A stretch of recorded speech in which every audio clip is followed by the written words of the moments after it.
Again, thank you, everybody. My name is Doug Kress, and I am the Director of Health and Human Services for the City of Somerville. I want to thank you for taking the time today to join us on this Town Hall Forum.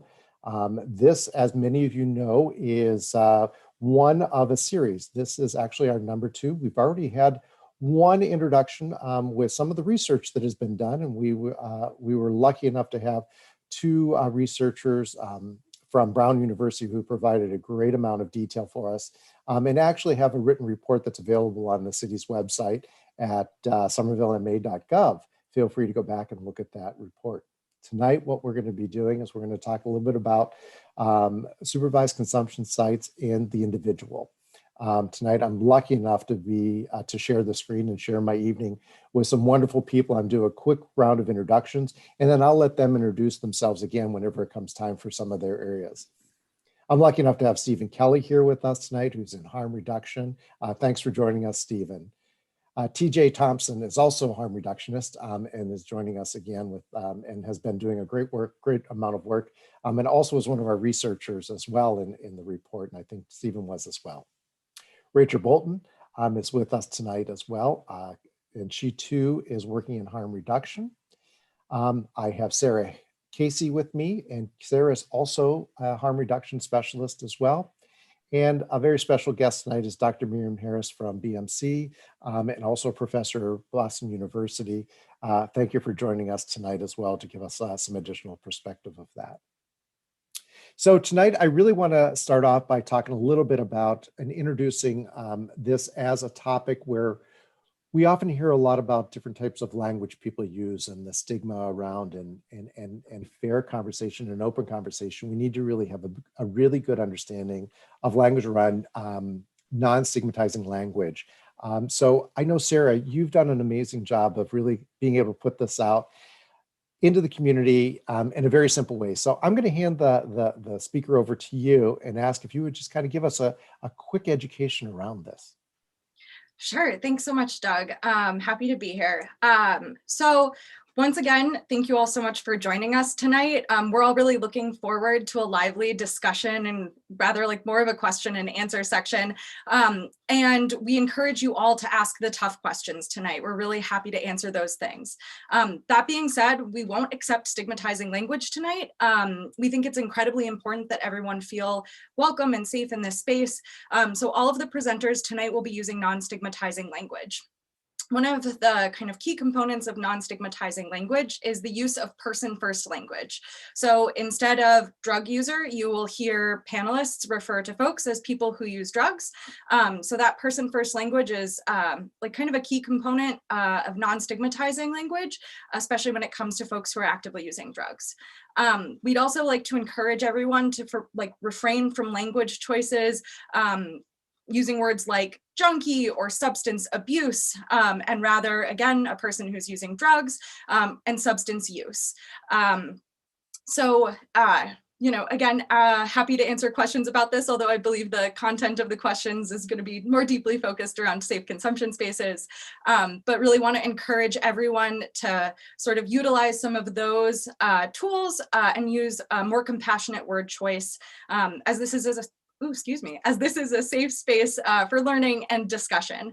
If we do receive questions with stigmatizing language in it, we as the panelists will do our best to address it and offer some alternatives for folks to use in the future. And once again, we really appreciate everybody being here and being open to having this discussion and learning with us.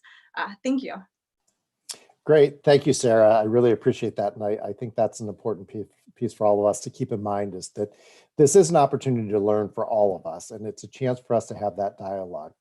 In order to do that, one of the things we want to make sure that people are aware, if you look at the bottom of your screen, if you're watching us on your computer, and as part of the town hall meeting, you're more than welcome to use the Q&A button on the bottom. Simply click on that and you can type your question into that, and we'll be monitoring that throughout the evening and being able to answer some questions that way. So there's definitely an opportunity to do that and make comments in that. If you need to talk to the panelists, you are able to just do a chat. You can certainly do the chat, but the Q&A is really the easiest way to really get a hold of us. Otherwise, if you're like me, you're going to have too many screens open. You're going to get lost on where you're going to be looking at and forget what you're trying to write and see, and then you lose concentration. But again, that's me, and I like to try and keep myself a little bit organized within that. So with that, again, I want to make sure that people understand is that we will certainly try and clear up any of the languages that might pop up. We realize that this is going to be a learning opportunity for people as well. So please don't keep that in mind, is that we will use this as a learning for all of us as we move through the night. So the next thing I really want to focus in on for all of us, we've been talking a lot about the words harm reduction. And what does that mean? And why is that a critical part when we're talking about addictions, overdosing, and especially around the conversations of the supervised consumption sites? So with that, I want to turn the conversation over to Rachel, Stephen, and TJ to really kind of look at this information, really look at some of the principles of it, some basic history of this, and give us some basic tools that we are able to think about when it does come to harm reduction. So Rachel, I think I'm going to hand it over to you first, if I'm not mistaken, and you can move us forward. Thank you. I'm going to actually hand it back to Steve, who's going to be sharing some history of harm reduction.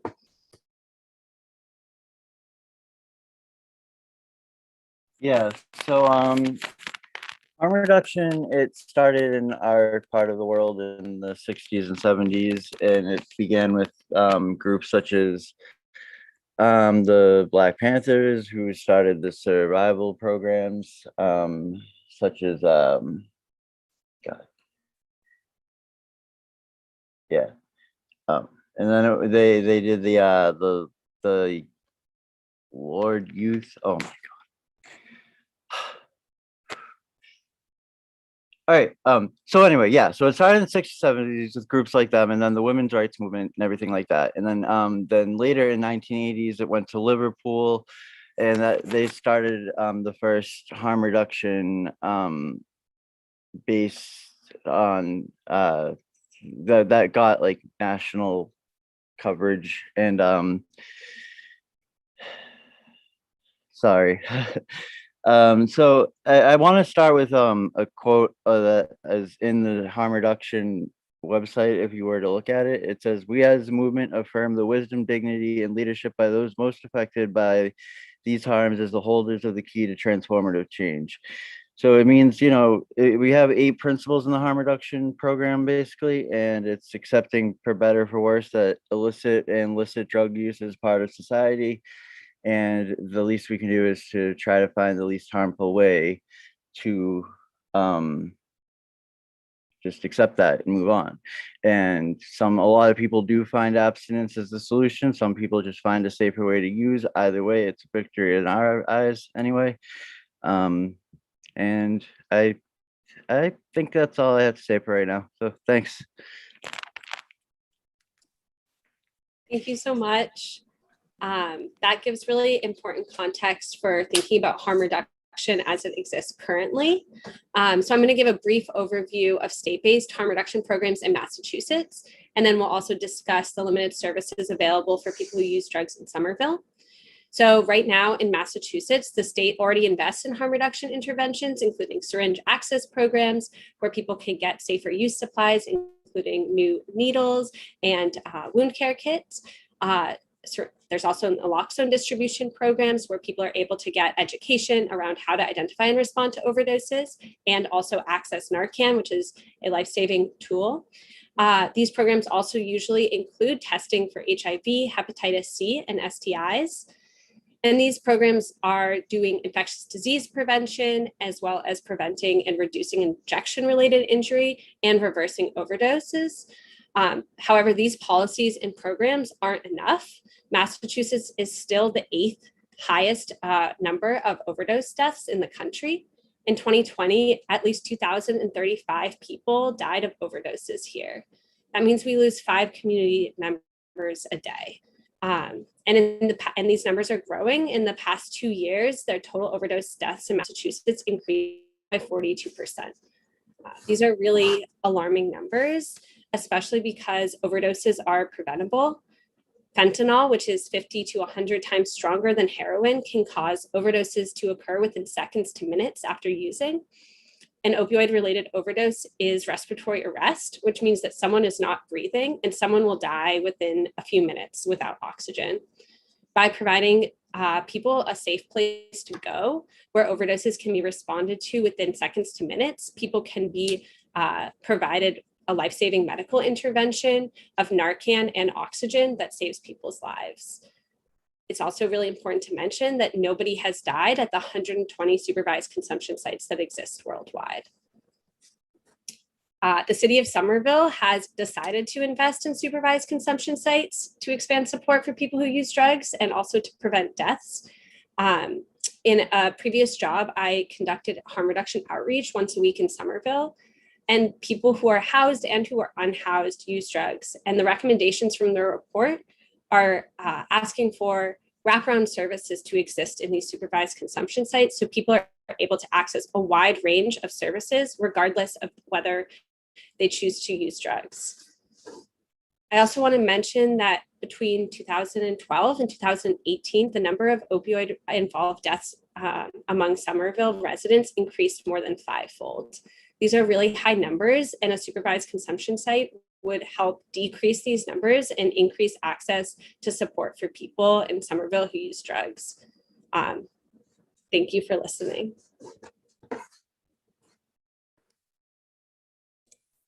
Before we move on, we had one it's sort of a question comment from the audience about harm reduction.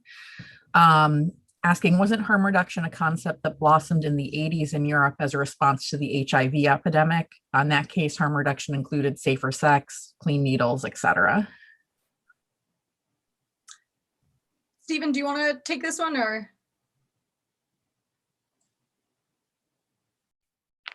Yeah, I saw that question. I was actually in the middle of answering that. But so yeah, that is how it first became known publicly. That's what I meant when I was speaking about Liverpool. That was their first like famous thing, but it actually began in the 60s. It started before the Liverpool thing, but that was just the first largely known one that happened. So thanks. Yeah, I will also say too that, you know, harm reduction encompasses a bunch of kind of things, right? Harm reduction largely gained sort of notoriety, if you will, is a movement led by people who use drugs in order to help their community members of folks who are also using drugs reduce risk, stay alive, prevent communicable illness, injection-related infections and injury. And that movement has largely been led and continues to be led by people who are actively using drugs. So I think it's really worth noting that the expertise lies with our folks who are using drugs. You know, I think that the use of like new needles is definitely a part of that. But, you know, also if we look at the wider kind of imaginings of harm reduction, you know, it's things we do every day, right? That reduce the risk of negative things happening to us because the world is a risky place, right? So often people like to talk about wearing sunscreen, risk reduction, you know, so it encompasses a bunch of different things, but it is worth noting that, you know, really kind of gained acclaim and that in that way, and was a movement, continues to be a movement led by people who are actively using drugs.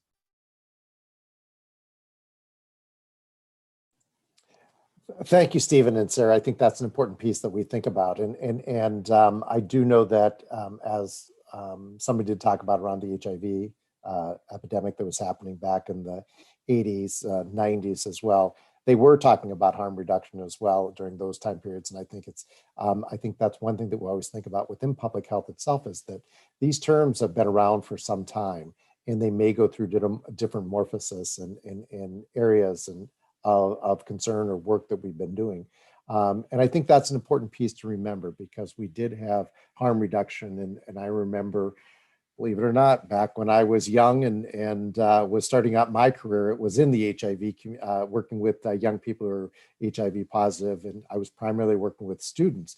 And, you know, we would talk about harm reduction And at that time, it was handing out condoms as part of the harm reduction. It was part of the same educational components that we had to do. And we have to remember that it's a broader stroke. It's about really reducing the potentials of risk and harms that we're talking about for behaviors that are still going to occur. So I think that's what we always have to keep in mind. So thank you for referencing that and bringing us back to a lot of that stuff, Sarah. TJ, I think you were next, that you were going to add something into that, and I didn't mean to cut you off there. So I'm going to hand it back over to you. You didn't really cut me off. I hadn't started to talk yet. Hi, my name is TJ Thompson. I'm going to start, I'm just going to flip around what I was going to say. And building off of what Doug was just saying, we are actually coming farther and farther along on a national level, and as we know, in a local level, Somerville, what we're doing with harm reduction and trying to make this a blanket thing across the entire country. In February 3rd, the Biden-Harris administration was the first presidential administration in the history of our country to actually mention harm reduction and racial equity at all. Really is part of their administration's goals for the first 100, for the first 1 year drug plan that they give forward at the beginning of each term, which was a fantastic, huge leap forward for all of us. It's an incredible departure from the Trump administration, who loved their stigmatizing language. They loved it, and they were pursuing drugs.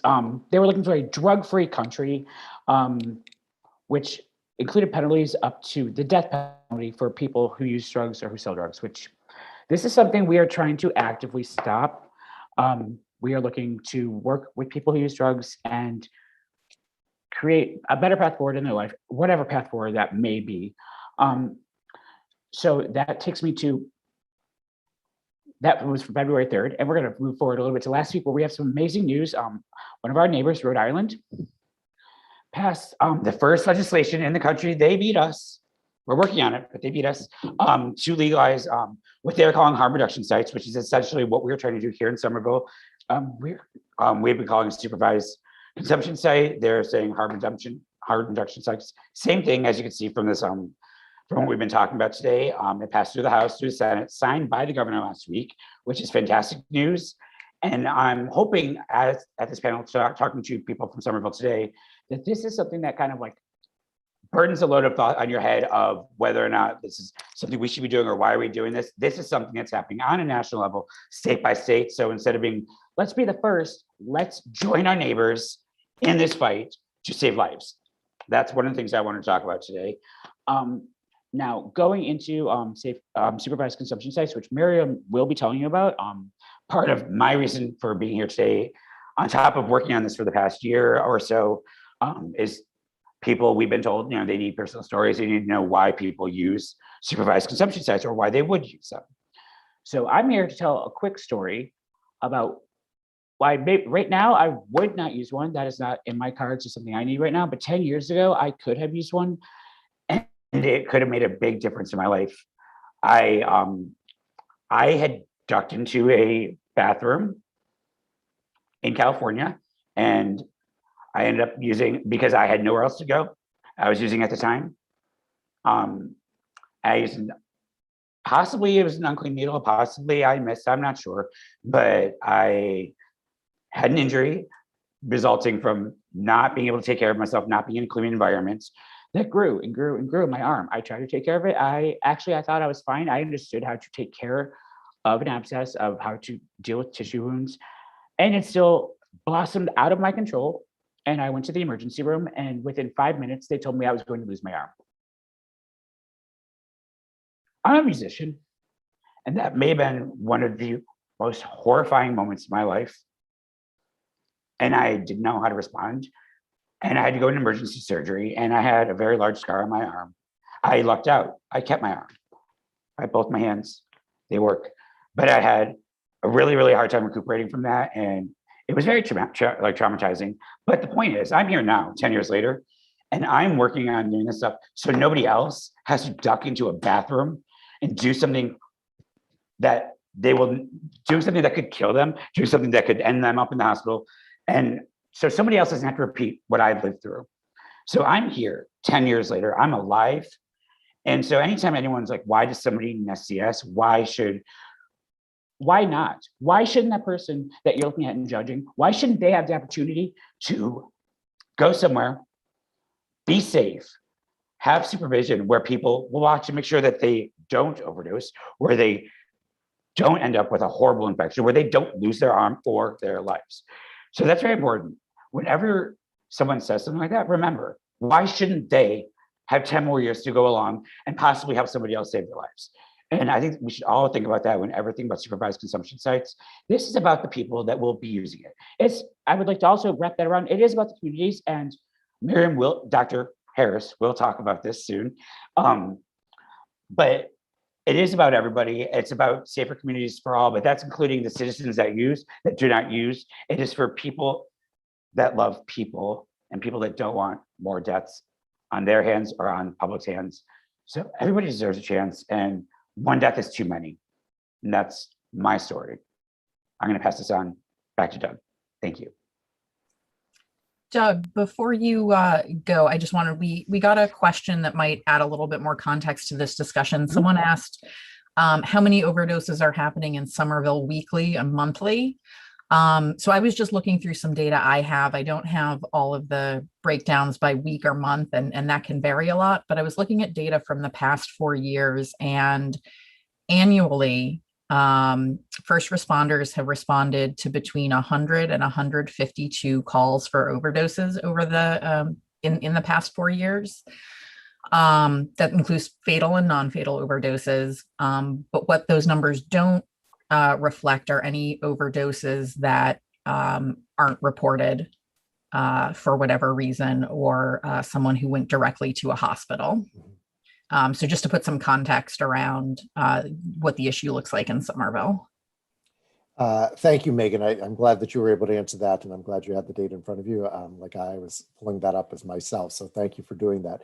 And I do think one of the other things to keep in mind is that there are also people, because we know that Narcan is much more available right now, that there are some who may never report those as well because they've actually have used the Narcan that they have been trained on, and whether that's a family member who's been trained on it, or a friend, or somebody who's close by, been able to administer the Narcan, and that will go unreported. So we do know that those numbers are underreported. I also want to remind us that that is the data that we've collected through our police and fire department, first responders. That also may be slightly underreported because of the fact that we don't necessarily have all the data correct or collected, because that may not be the first reason of why they may be appearing at that particular site. So we know that that is underreported to some degree, but we do a great job of reporting that. We do want to thank our core department, our police department, who help us collect some of that data. So Stephen, TJ, I also want to thank you for sharing your story. I'm glad that you were able to recover and you be able to continue that music and that you're able to do and enjoy some of that. I think that's an important piece. But we know that that's not always the case. As everybody has mentioned, we're lucky to have Dr. Harris with us today to talk a little bit about her experiences within her own practice and her field of research and study that she's also done, be able to provide us a little bit more information. As many of you know, right now there is not a sanctioned or an approved supervised consumption site in the United States. They have not been, they have not opened. We know that there are a few communities who have attempted to do such, but there aren't any as of right now. We know that there are many communities who've been talking about it across the country as well. So we would like to, really help move this agenda forward and really be supportive, because again, this is a harm reduction tool that we're looking at to save lives. I know Dr. Harris has been able to visit many sites across the world to be able to give us some insight of some of that information, but also a perspective from a physician's eye to really give us an idea of how these are really helpful for our community members. So with that, Dr. Harris, thank you for joining us tonight. Thank you so much for having me. I'm really humbled to be on this panel, especially after the remarks and introduction by Stephen, who really eloquently sort of grounded us, and that this is, a movement by the people for the people. And TJ, thank you so much for generously sharing your story. It's very hard to speak after that, but I'm very happy and to be here to support and provide additional context and answer questions where I can. So as Doug said, I'm currently practicing at BMC, where I'm an addiction and primary care doctor, and at Boston University as assistant professor and clinician investigator in addiction science. But today I'm really representing myself and also going to be speaking more to my experiences as a Canadian and also as a physician who was trained in Canada and had the privilege to practice in or around safe consumption sites in Ottawa, as well as in British Columbia, in Vancouver, and in Montreal, which is where I completed and practiced before joining the medical community here in Boston. So I think that Stephen's remarks at the beginning really ground the concept and origination of safe consumption spaces in Canada. People who use drugs told the health and public health community that this is what they needed.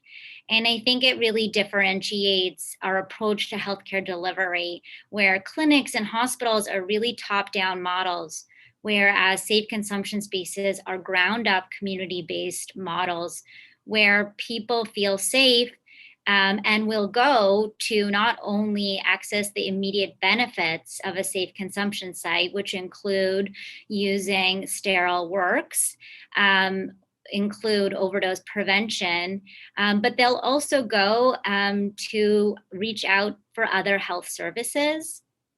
And this is really important, especially in the overdose crisis that we find ourselves in Massachusetts, where we know that over 30% of people who have experienced a fatal overdose, which doesn't even begin to capture the non-fatal overdose statistics, have never touched a healthcare service. So we are not reaching a large percentage of folks who could benefit from health services, including, but much broader than, addiction treatment. And safe consumption spaces are a community, like I said, ground up space that provides another entry point for connection. People who use these spaces are provided high quality harm reduction education, how to inject more safely, how to keep themselves and others around them safe. And it provides a community and, for some people, structure in their day, which is very beneficial. And in addition to that, it also provides an entry point for people to seek other health services. For example, to address like an immediate infection like TJ experienced, or to deal with poorly controlled chronic diseases like diabetes or HIV, or to seek other services for trauma and mental health, physical abuse or sexual abuse, or housing. It can be a portal to sort of these network of services. And I think it's really important for us to remember that the services where these are currently being offered in my office, in my clinic, in the hospital I work at, in other sort of social organizations, these are not spaces that have always been universally welcoming to people who use drugs. And it is really hard, and we've made it really hard for people to access these services. And safe consumption spaces are an immediate evidence-based tool to reduce overdose deaths, HIV, hepatitis C transmission, but they are also an untapped resource to further provide an opportunity to engage people in all sorts of services. I'm sorry, I'm on call and in my office, and I just lost light. Sorry about that. I think I'll leave it there. I'm happy to answer questions about, what these spaces are like, how they're physically or not physically sort of associated with other healthcare services, and any other sort of questions about how primary care providers or addiction providers sort of leverage or work with safe consumption spaces. Great. Well, thank you, Dr. Harris. I think all of that is great information. I do think there are questions that we have that have been popping up about really the topics you were just talking about. And let me, I can sympathize with you periodically. My light will go off as well if I don't move enough. So you might see me moving around a little bit so that I don't lose my light sensors as well. But one of the things that one of our audience members did ask is it seems like we need more basic understanding of what a safe consumption space is, and whether people will bring their own drugs. Dr. Harris, do you want to answer that or to start with, and then maybe we can also see if one of the other panelists would like to also address some of that information. I'm happy to answer that. I think anyone on this panel could answer that. The answer is yes. That's the sort of entire purpose of a safe consumption space at its very sort of basic level, is that it provides a safe space, and safe that also means sort of from police to come and use, whether it's illegal or legal, drugs. And these can be focused on injection, but there are also safe consumption spaces that provide non-injection spaces for drug consumption, for example, smoking rooms. So yes, people do consume illegal drugs in these spaces, and they bring them with them to the safe consumption space. I think too, just like to sort of narratively give a little bit of a visual for this, right? These spaces are often formatted in different ways to meet the needs of the community, right? And as Miriam had alluded to, are community-driven interventions that are evidence-based. So they each look a little bit different according to the community that they are situated within. But often, there's sort of a check-in procedure where people kind of check in with the front desk staff, assess whether there's room open now for somebody to go and use. If not, people are sort of asked to hang out for a little bit. They're then welcomed into the space, offered an array of safer and sterile equipment for whatever form of consumption they're going to engage in. People then typically get sort of like a little booth area, but it's not super cordoned off, but just a little bit of privacy there for folks. And there is usually sort of kind of like a large sweeping area where there's kind of like a main desk where medical staff are kind of hanging out, observing, chatting with people, checking in with folks, and people are allowed to kind of hang out in that little booth area to consume their substances. And then if, things were to go awry and an overdose were to occur, medical staff is there to intervene. In that moment, provide supplemental oxygen, provide naloxone or Narcan. And often these spaces have a little area for people then to kind of hang out in after they've consumed substances. So nobody's like immediately ushered out before they're ready to go of their own kind of like, self-assessment. And as Miriam was alluding to, that's a beautiful kind of space for people to have to build community and partnership, not only with potential providers, but also amongst themselves. And beautiful things definitely come from those spaces. And different spaces have different formats. One of the most famous supervised consumption sites in Vancouver has sort of like a 3-tier model. The first floor is the consumption space. The second floor is a detox. The third floor is more long-term residential treatment. Not all look that way, but they can. And just to build off what Cassie is saying, Sarah is saying, sorry, Sarah. I read your last name. Insight is the busiest safe consumption space in the world, actually. They see about somewhere between 400 to 800 people per day. And people usually spend somewhere between 20 and 30 minutes in the physical space. So others can spend a much longer time. And like Sarah was describing, there's built-in spaces to access other services, but people are not necessarily there all day or hanging out. It's usually actually quite sort of quick in and out, 20 to 30 minutes. Great, thank you. I think that was a question that I have heard from other people. Is this a place where people would just hang out? But thank you for answering that question for many of them who may have that this is not a place that people are hanging out, but it is a place where people get services and be able to move forward in different ways. There's a question that was asked, and we may not know the answer to this as of yet, but I'm going to ask it anyway. Will there be testing of drugs at this particular facility? TJ. The answer is yes. Currently we have capabilities to test drugs. We have fentanyl strips. We have I'm going to lose it. Spectrometer, Sarah. Microspectrometer. Mass spectrometer. Mass spectrometer. I'm so sorry.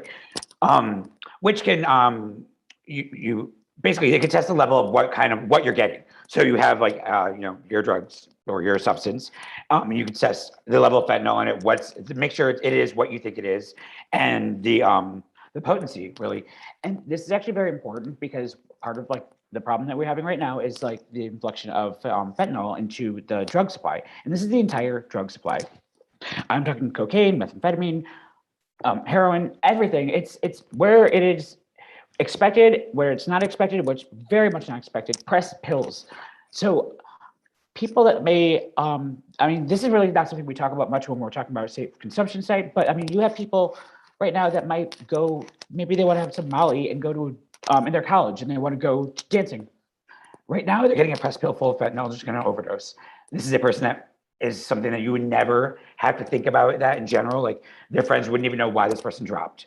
This might be a person that's not around people with fentanyl there, or with Narcan, naloxone, to help them. This is going to be out of the blue and people are not going to know why they fell down. It's an overreaching problem right now. So drug testing is something we're trying to do now. We're lucky enough to have that here already, but there are many states where this is not even a question and you can't have access to it. You have to order it from different states. It might be illegal to ship across state lines in some places. It's a big problem. So yes, supervised consumption sites will have the capability of testing drugs. So you can come in the door, test your substance and know what you're taking and make your decision on how you would like to go forward with that.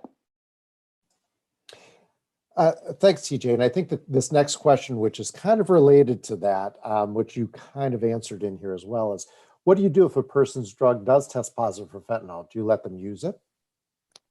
Yeah, that's, well, first off, we're going to always be talking about personal autonomy a lot in this conversation. And that is everybody's choice. And people have varying levels of knowing what they can handle and what they cannot handle. As per terms of fentanyl, some people actually are looking for their fentanyl and know how much fentanyl they use on a daily basis for them to, for their personal goal of whatever that may be for that day. People tend to know their levels.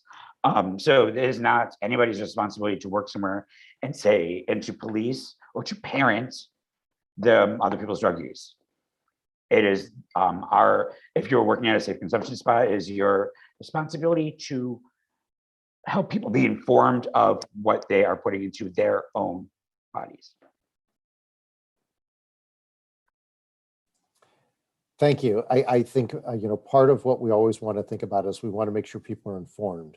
And that's part of being informed so that you know where you're at and what you're doing.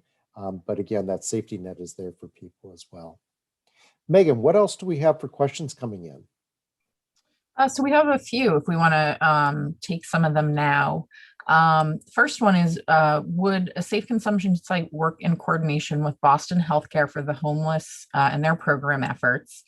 And also, is there a chance this effort could also bolster support to reopening Long Island? So we can start with some of that. Would we work in partnership with Somerville Healthcare for the Homeless? I think many of you know that many of our organizations are already working very closely with the organization itself. In fact, we worked with them just a couple of weeks ago around the vaccine and making sure that we were able to get the vaccine out to individuals. So of course, that partnership continues to grow and build on some of that. So I think that that's a critical partnership that we want to continue to support and foster within that. The second part of the question was about the idea of the island and being advocates for that. I think right now our advocacy is working with the supervised consumption site and making sure that we're able to get our site up and running. I'm going to tie this also to another question that somebody asked, and I know many of our panelists want to hop in on this too. While we look at the number of overdoses that are occurring here in Somerville, they're not as high as some other communities.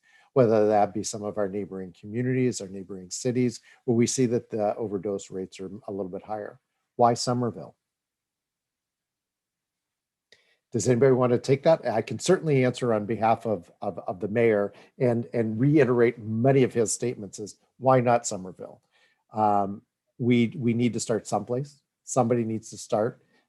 Somerville is a great place to do that because we have the appetite to do it. We know how to do these things. We are willing to be a leader. We're willing to try a little bit harder. And, you know, as some people say, it's because we are Somerville. That's why we are doing it. We're ready to start and move this forward. We're willing to bring these conversations to the community, making sure people are informed, getting the information out there so people understand what we are doing and why we're doing this. This is about saving lives, and that's what we want to do. This is about community, and that's who we are here in Somerville. So that's why we're doing it here in Somerville. If other communities want to join us, fantastic. We're willing to be the first so that we can lay the path for them to also follow this journey as well. But somebody has to take that step forward. Somerville is willing to take that step forward. So thank you to all of you for being part of that. Thank you to our audience members for willing to listen and hear us move this forward. So thank you for all of you, because this will be a community effort. So I will step down from my soapbox for just a second and see if anybody else wants to say anything to that comment. If not, we will actually move this forward and go to the next question. And I encourage everybody, if you do have questions, please try and use the Q&A question and answer area so that others can see your questions as well. That may be a little bit helpful so we don't have to juggle multiple chat sites. Megan, can I hand it back to you? Yeah, so this is in reference to something that someone has been told by other people or asked by them. You know, when a person who uses drugs has to use, he or she is not going to take the time to go find a supervised consumption site. How do you counter that prevalent assumption? Oh, go ahead, Stephen. Oh, I was just gonna say, I mean, I believe that people will surprise you with the fact that they would take time out of their day to make sure they got to use it in a safer way. Then you'd be surprised at what people are capable of, whether they're using drugs or not. Like they'll take the extra effort to use it in a safer spot. Yeah, and the data supports exactly what Stephen said. People do plan and do use within sort of a reasonable geographic radius of about sort of 5 miles that people can walk to. They will absolutely sort of plan and strategize to prioritize using safely. And I think that also speaks to the concept of sort of structure and community that a lot of my patients back in Canada expressed, that having a safe space and knowing that that space exists allows for some planning and facilitates structure.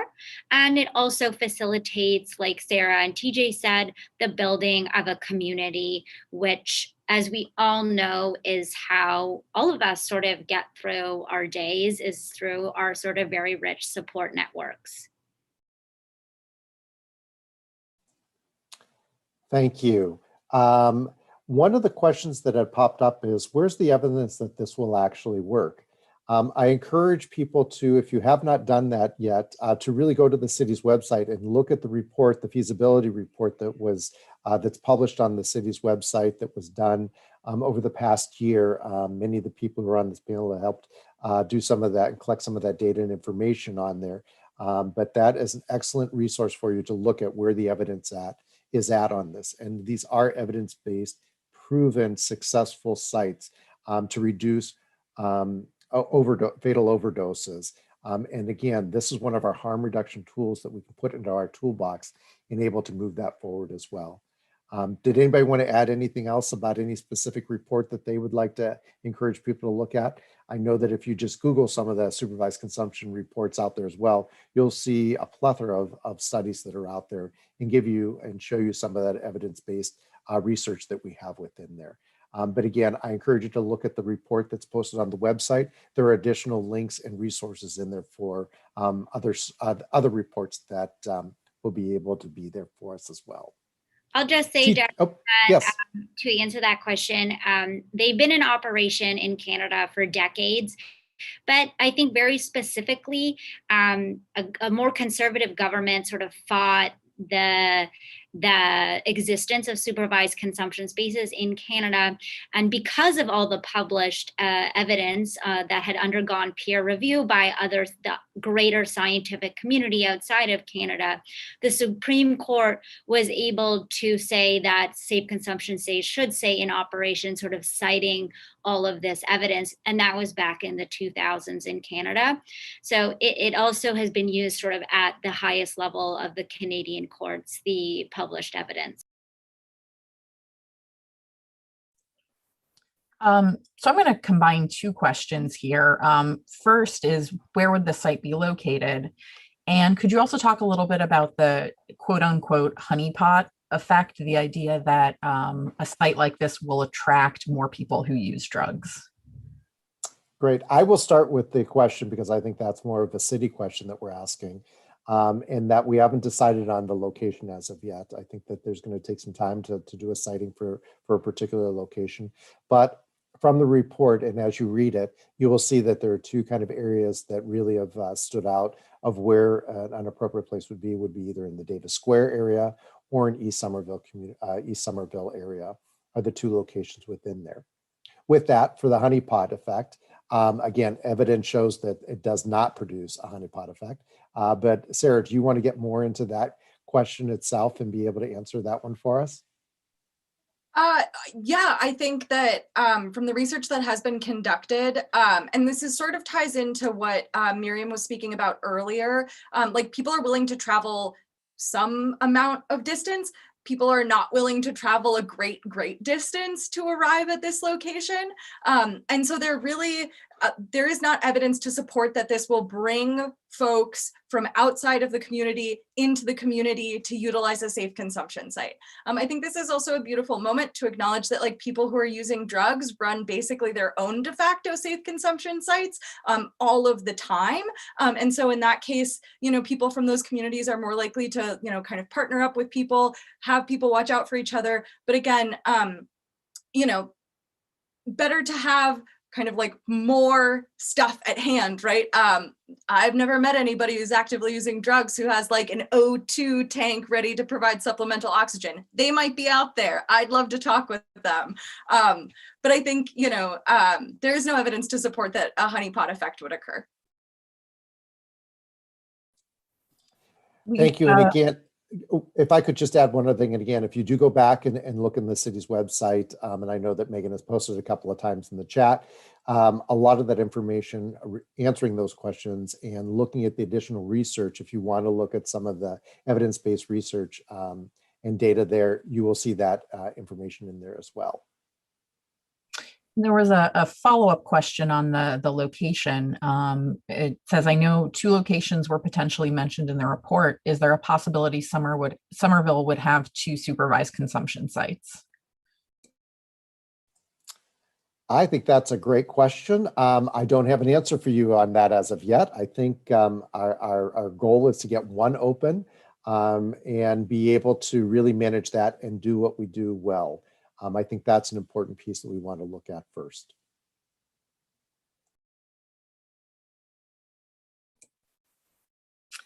All right, so the next one, I'm going to read verbatim because it has a nice message for one of our panelists as well.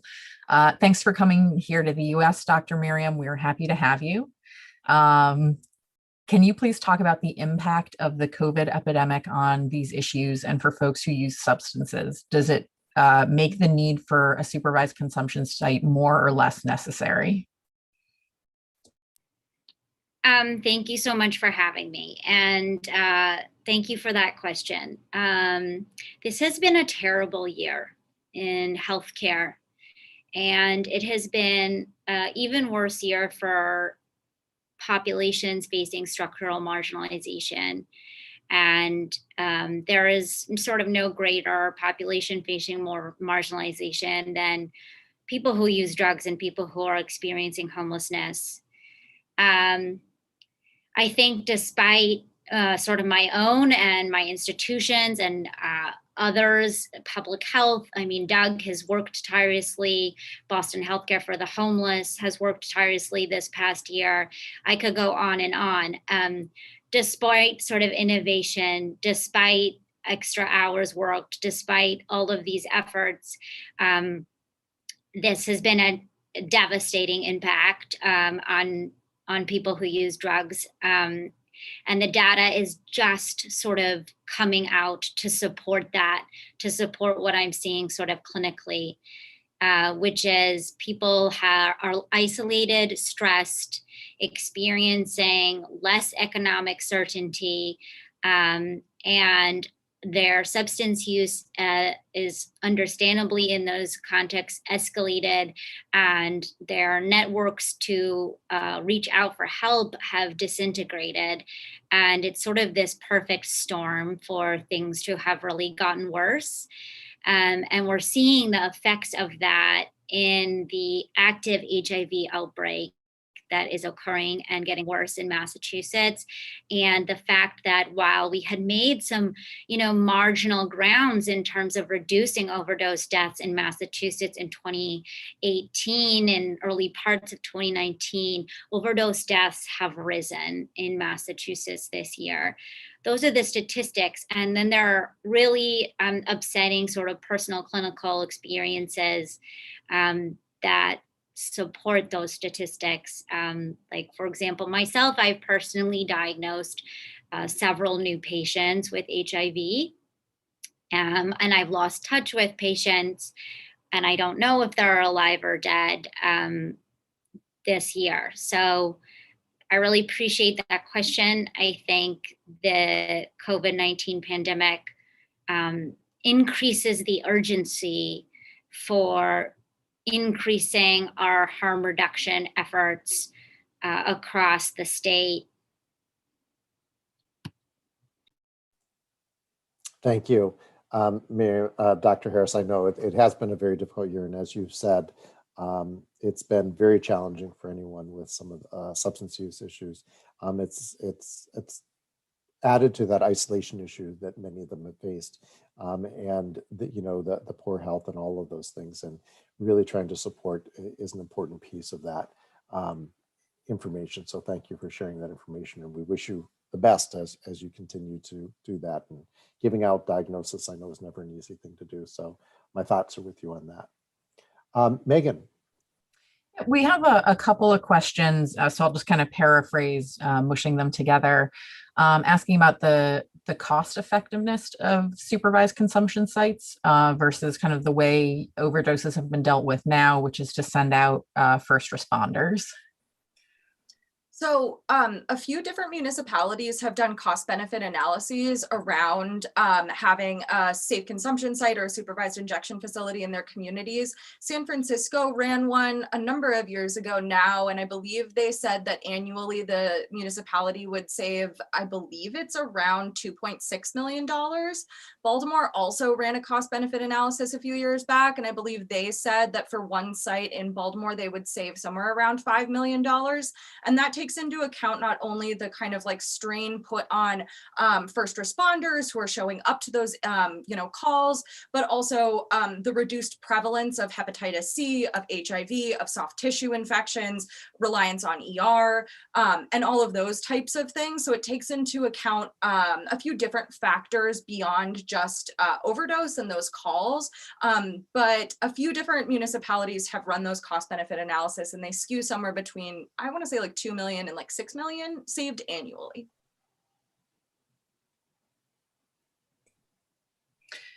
We got a couple of questions asking about sort of the broader array of services that you might find at a supervised consumption site. So I'm going to kind of ask them both and then open it up to the panel to talk about. So the first question is, if one of the primary benefits of a supervised consumption site is providing access to healthcare more generally to a population that may not otherwise access it, it seems like there would be other ways to accomplish this without facilitating and enabling drug use. What is Somerville doing to evaluate the broad range of possible ways of broadening access to healthcare? And then the other one, says, I'm hoping and would like to hear about that there be concrete and specific plans in Somerville for the other services that Miriam mentioned, like housing for people who want it, and specific mental health services offered by those who have experience working in this area, as well as with trauma, such as underlying contributing factors to substance use and the health services. For example, is CHA on board? So I'm going to start the conversation and then we can certainly add on to that. But I agree that we are looking at all those other areas and what we can do to support our community. I think Somerville is an amazing place. I am not a born and bred here. I made the choice to move to Somerville and continue and work in Somerville. And I'm very happy for that decision. Because I think, as we said earlier, we're a community that try and take care of our community. But there's still a long way to go. As many of you know, Somerville continues to see a change in the populations that are here. Housing continues to grow, and we're seeing more and more of the challenges that we face around disparities. And it's something that the city continues to look at and is exploring. I think that we need to continue to do such in order to be successful. Are there opportunities for all these others? I think now is the time to ask those questions of our elected officials as we look at a change that will be coming through. What is it that we can do? We have to look at this not as, and I know that this was a question that's tied into this as well, Megan, because I was able to review them, about the areas of regional. This isn't an isolated area in just Somerville. Again, we do have to look at regional approaches because we see the borders maybe because we know where our tax dollar is and where it goes. However, most people in our community do not see those borders, and we have to look at this as a regional approach. And that's why when we talk about some of this work, while Somerville is willing to go forward with this and move it forward, we're hoping that others will learn from our work that we're doing in setting the path forward. We also have to look at our partners and our agencies, whether that's Healthcare for the Homeless and a variety of others, to help us support our community members who have been able to make inroads and work on that and build on that and continue to support programming such as that. And we have to reach across the aisles to make sure that we're able to move forward and that we are able to support one another so that when we do well, we all do well. One of my mentors in life was Paul Wellstone, who we lost many years ago. I was lucky enough to be with him a couple of days before we lost him. And his little motto used to be, we all do better when we all do better. And that is so true. So that's why we always have to look out for one another and continue to build the wellness that we can do around our community. Do others want to answer that? And I want to be aware that we are at 6:58. We are preparing to end. We were prepared to end this a little bit at 7 o'clock tonight, but if our panelists are willing to stay on, and if we didn't get to your question tonight, we will certainly post those like we have in the past with all of our other town hall meetings. With that, did anybody else want to add additional information into that last topic? Yeah, thank you. I want to just add that there was an extensive research process talking with people who use drugs and who are unhoused in the community about what services they identify as wanting at an SCS, both like regarding use and beyond. And primarily people wanted a place where they could use drugs in a safe way and a place to be inside.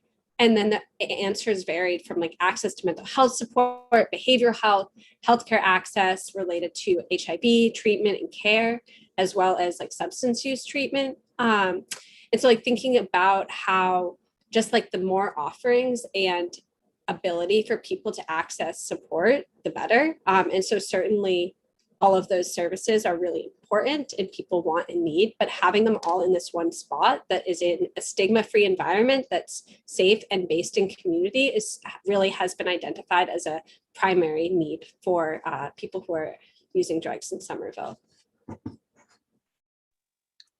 sorry, I know we're at 7, but I think adding on to what Rachel said and kind of looping back to Miriam's earlier statistic about kind of the lack of connection to healthcare that individuals are experiencing, our current model isn't serving people who use drugs well. And so with that, like, we should challenge ourselves to think outside of the box and be more willing to engage with people where they're at, which is another main tenet of harm reduction. And if that is, this person is actively using drugs right now, like, we're going to start there. And also the end goal of that doesn't necessarily have to be that person stopping their use. It could be a shift from a chaotic and problematic relationship as self-identified by that individual to something that is more manageable for them. But it doesn't have to be that sobriety is the answer for people. It's really what people choose to identify for themselves. But I think, again, we should really be encouraging ourselves and encouraging others to think kind of outside of the box and how we can better engage with communities that at this point, the standard kind of traditional model just isn't really meeting the needs of those folks. I think it's really important to speak to the underlying concern of that question, that supervised consumption spaces enable substance use. The evidence would really actually shift in the other direction, that they end up reducing substance use, even though that is not their stated goal, as Sarah just very eloquently summarized.